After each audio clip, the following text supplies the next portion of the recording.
Hi, folks.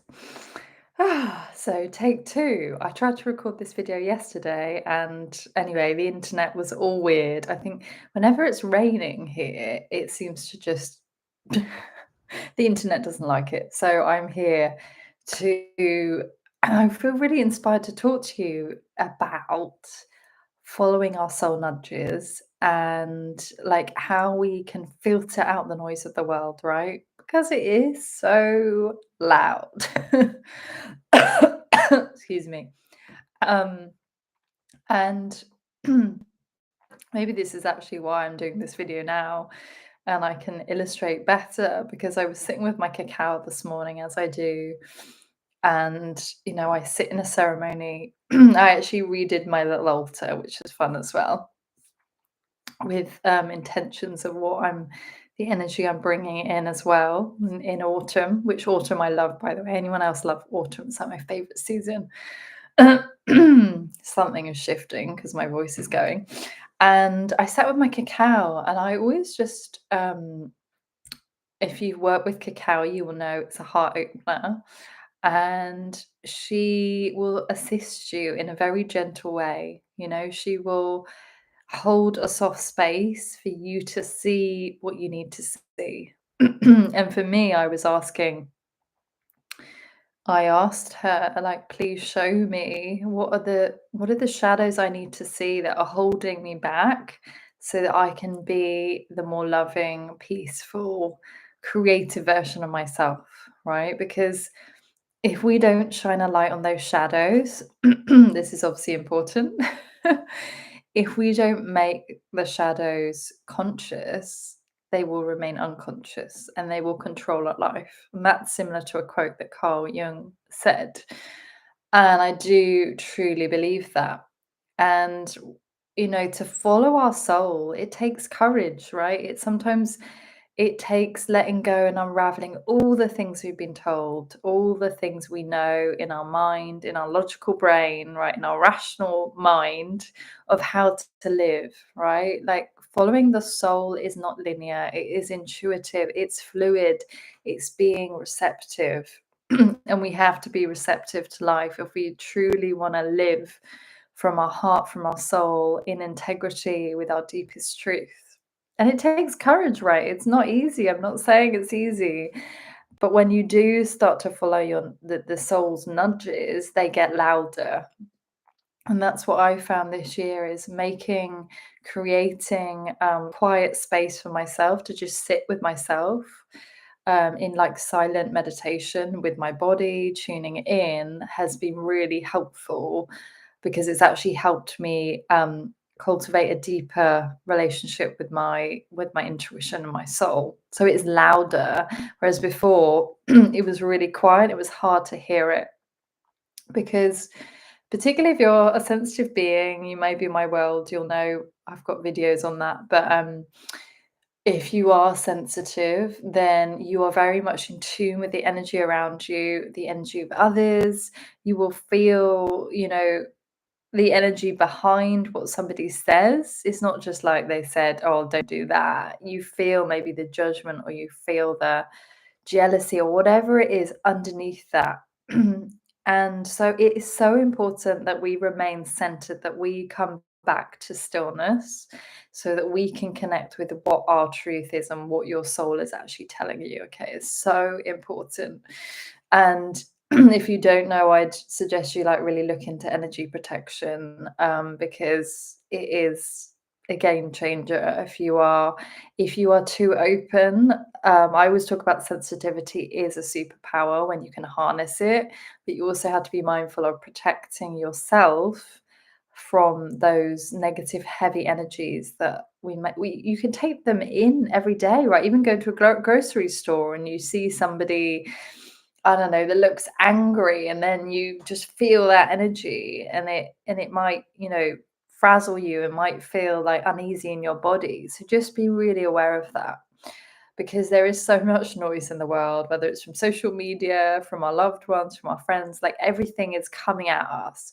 And particularly if we're sensitive, we're going to feel those projections of other people, of like their thoughts and opinions about what we're doing. We're going to feel that onto us. So it's really mindful. You've got to be really mindful who you surround yourself with, particularly in these crazy times. Like we've gone through the eclipse season, now we're in Scorpio season. Oh, Scorpio season is really about going deep and, having the courage to face our shadows, to face our fears and look them in the eye. Because when we do that, they don't have power over us anymore.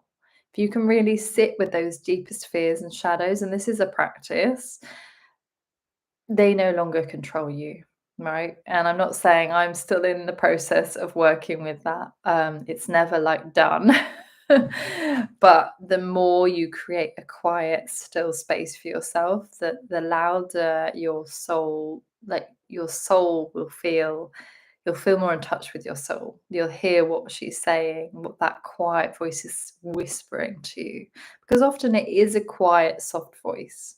The voice of the ego, the rational mind, is really loud. So just make sure you discern which is your soul and which is your like ego, rational mind. Of course, we need the ego, but if we want to live a life that is truly, in alignment with our deepest truth, that is rooted in our heart, that we know we're here for this purpose, we need to let the soul lead.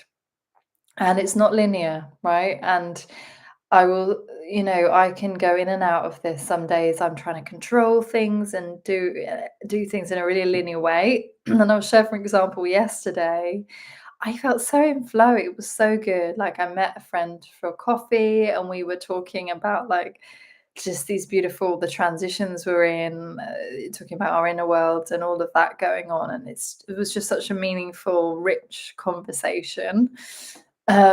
And then I came back home and I was like, I did some yoga in the morning, my morning practice. This is important because my throat is going.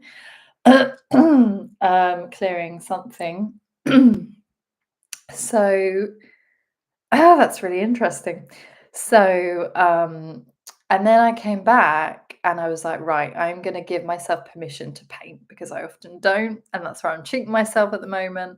And ever since I got back from Iceland, I was really inspired by the landscape, thinking about lava. So I got to my canvas and it just felt so good. And I was so in flow for like just over an hour or hour and a half. It felt so good to just allow myself to be messy. And then it's just the day flowed, and I was really what I noticed was I was really in tune with like, what does my soul feel like doing now? It's like, okay, this is the thing my soul wants to do that is going to light me up. And people might say that sounds fluffy, but actually, if you are doing the things that fully light you up, you are connected with your soul, right? You are connected with that soul wisdom that knows the path, right? The rational mind does not know. It likes to think it knows how to get from here to your desire, to your dream, whatever you're focused on. But the soul knows because the soul is that quiet voice, doesn't have an ego. It lives from a space of gentleness, of stillness, and your soul will have a nudge that often seems really bizarre. And you're like, that doesn't make sense, but follow it, right? Because for me, the other day, my soul was going, you need to paint. That is what is going to, because I felt stuck. That's what is going to get you out of this stuck feeling. And it took me like 3 or 4 days to take action, right? Okay, I could be quicker. But as soon as I did it, I was like, I get why I needed to do this because something, other opportunities were dropping in. And so it's so important that we follow those nudges, even if they feel really bizarre and a bit alien, because the soul is expansive, it's infinite, right? It doesn't have a black and white plan for you. And so most of when things come that feel so miraculous and magical, that's because the rational mind is not involved. It's because your soul is like, I know the way, you've got to trust me, even if it sounds bizarre, right? Stay with me. So it takes conscious practice to build that relationship, to build that self-trust, to start listening to your soul nudge. Your soul nudges, that soul wisdom, like what you feel you need to do. and to keep trusting it. And I don't always follow it. I will admit that it's still a journey. Sometimes I go, I'm not doing that. That's strange. So it's just noticing when it is strong and following that feeling. And this can manifest in many ways. Like I know I recently had a really strong gut feeling about something. And my intuition is quite fast because I'm splenic. So I will often get like a really visceral feeling in my body, but it comes really quick. And if I miss it, it's gone. So yours might come like that. It might be just a knowing or like a really strong gut feeling. Also, be really in tune with your meditations because images as well in your meditation. That's how it is for me. And I paint, so it makes sense. I'm a visual artist. If you are receiving images, be aware, what is the image about? What is the feeling behind the image? Yeah, because today when I was in my journey with my cacao and I went into a meditation and I was asking, yeah, show me what are the shadows that I need to integrate that are getting in the way of me being that more loving, expansive, version, divine being. And and I saw this, I was just guided into this sort of like a tunnel, like a uterus shaped tunnel. I can describe as kind of like this. And it was sort of pinks and reds. And then I kept going into this passageway and it directed me into this darkness. And I kept following, it was just darkness for a long time. I kept going, I kept going. And eventually I then saw this beautiful, like flourishing, like fuchsia colored rose that was almost sped up, like the growth of it was sped up, and it was, the petals were just, they kept growing, keep growing. And it was a beautiful visual. And it was also like guidance from my soul that was saying, you're slowing down your growth. Like, allow yourself to go with how quick your body and soul wants to go. Don't try and control it, right? And it was like this message around surrender. The more I surrender, the easier the finances are. Like, the easier the finances are going to flow to you. Right? And often surrender is the one piece that we humans find so difficult. I know I do. It's like letting go of control, letting go of how, because the rational mind likes to know how, it likes to know when, like, when's this thing going to happen? But everything is in divine timing, and your soul knows exactly when the right time is, when you're ready for something as well. I want to say that as well. Your soul knows when the right time is for you. Sometimes you think you're ready for something, but you're not, right? You're not. Your soul knows. So passions are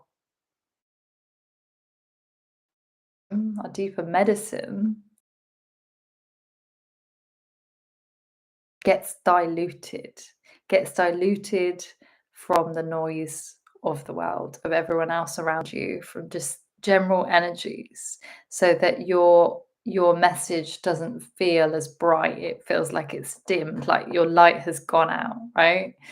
So that is really important. So it's so important we deepen into stillness so that we can really hear that soul wisdom that we can live from. And this is what I'm super passionate about, because I do believe everyone, you have the answers within you. Your soul knows exactly what to do, what the next step is. And often it's not to do, right? I'll tell you that. Often it's like, go paint some lava. Go meditate. Like that might not, the action is not always a doing, right? We've been so conditioned in this world to always do. But actually, the soul is not in a rush. The soul is receptive. The soul is fluid, like almost waves. And yeah, it might be a thing of being, or take the day off, go into nature, nourish yourself, play, rest. Like it might be something like that. So you just have to be open to what your soul is wanting to communicate with you, right? So this is what I'm super passionate about now, is like I'm moving in a more shamanic space, and I think if we can really meet ourselves exactly where we are, that is healing. That is what is going to bring us back into wholeness, and back in connection with our soul. Okay, so um, I'm currently offering cacao ceremonies one to one. So check that out. The information is below. And this is a gentle space for you to be held, for you to be deeply seen wherever you are in your rawest expression. There is nothing that I'm going to be shocked by. We are all human and we have a kaleidoscope of emotions, and feeling those emotions and processing them is so important, right? So you can move to the next phase of your life. So info is below this video. And I also have a beautiful 5 week journey coming up called Persephone's Journey, which is all about helping you integrate the shadows and regulate the nervous system. So, it can be a lot of meditation, a lot of just sitting with the body, tuning into those visions, those messages you're receiving. And it's going to be like a creative activation because the more we connect with our soul, the more we connect with that subconscious, the more things open up, the more your creative channels are going to be expanding and on overflow. So, if that feels like you're ready to dive even deeper, this is not for the faint of heart. Check that out. That's below. The information is below. That starts on the 7th of September. And I'd love to hear from this video, like what resonates with you? Like, what is it that, how does your soul communicate with you? Is it through visions mostly? Is it through like just a deep knowing? Is it through your gut? Like, I'd love to hear how that is for you. Please share with me. I love hearing from you guys. And don't forget to subscribe if you're enjoying my channel and the content, and do share with your friends. And thank you so much for watching and being here. Bye for now.